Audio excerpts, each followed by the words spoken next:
नमस्कार, मी श्रुती कुलकर्णी. आपण पाहता एबीपी माझा. या बुलेटिनमध्ये आपलं स्वागत. आणि बुलेटिनच्या सुरुवातीलाच अर्थात महत्त्वाची बातमी आहे छत्रपती संभाजीनगरमधून.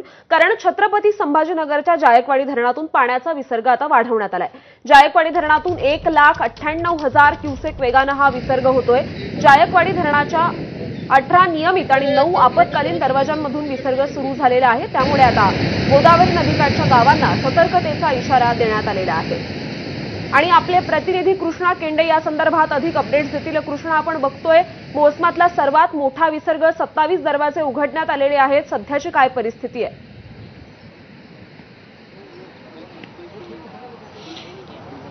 आतापर्यंत जर जायकवाडी धरणाची स्थिती पाहिली तर 2,26,368 क्युसेक्स एवढा विसर्ग करण्यात आलेला आहे. आणि त्यामुळे आत्ताची ही गोदावरीचे दृश्य या ठिकाणी आपण पाहतो आहोत. हे आपेगाव आहे आणि आपेगावपासून जो पुढचे कुरणपिंपरी जे समोर गाव आहे त्याला जोडणारा पूर्ण रस्ता जो आहे तो या ठिकाणी बंद झालेला आहे. त्यामुळे कुरणपिंपरी आणि आपेगाव याचा संपर्क आता हा तुटलेला आहे. पुलावरून पाणी वाहताना आपल्याला या ठिकाणी पाहायला मिळतं. आणि त्यामुळे जर कुरणपिंपरीच्या लोकांना इकडे यायचं असेल तर वळसा घालून यावं लागतं आहे. छत्रपती संभाजीनगरची स्थिती सांगायची झाली श्रुती तर वैजापूरच्या नारायणपूरमध्ये 20 लोक अजूनही अडकलेले आहेत. कन्नड तालुक्यातील अंतापूरमध्ये 6 लोक अडकलेले आहेत. वैजापूरच्या नगरपालिका परिक्षेत्रातून 250 लोकांना या ठिकाणी रेस्क्यू करण्यात आलेला आहे. भिवगावमधून 27 लोकांना रेस्क्यू करण्यात आलेला आहे. कन्नडमधून 6 लोकांना रेस्क्यू करण्यात आलेला आहे.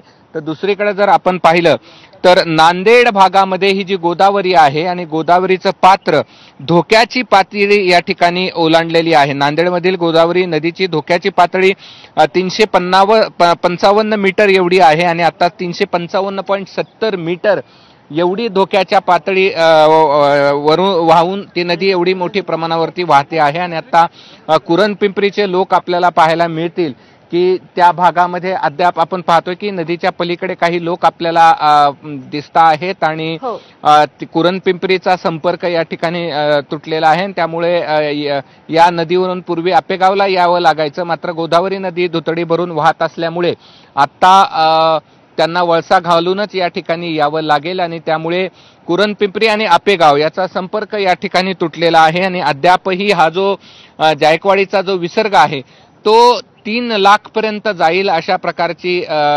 शक्यता प्रशासनाच्या वतीनं व्यक्त करण्यात आलेली आहे. तहसीलदार एसडीएम यांनी देखील आवाहन केलं आहे की सतर्क राहावं. त्याचबरोबर कुरणपिंपरीतील काही लोकांना रेस्क्यू करण्यात आलेलं आहे. इतर जे नदीकाठचे गाव आहेत त्यांना रेस्क्यू करण्याचं काम सुरू आहे. पैठणच्या भागामध्ये संतनगर असेल, इतर भाग असेल, त्यातल्या जवळपास 1000 लोकांना रेस्क्यू करून सुरक्षित स्थळी हलवण्यात आलेलं आहे. आणि त्यामुळे मोसमातला सगळ्यात मोठा पाऊस पडलाय, कारण की 179 मंडळात मराठवाड्यात अतिवृष्टी झालेली आहे आणि प्रशासनाच्या वतीनं बचाव कार्य सुरू आहे. नक्कीच कृष्णा, त्यामुळे परिस्थिती नक्कीच गंभीर आहे. त्यामुळे नदीकाठच्या सर्वच गावांनी सतर्क राहणं गरजेचं आहे. नागरिकांनी काळजी घेणं गरजेचं आहे. या संदर्भातले अपडेट जाणून घेत राहू. तुर्तास धन्यवाद. या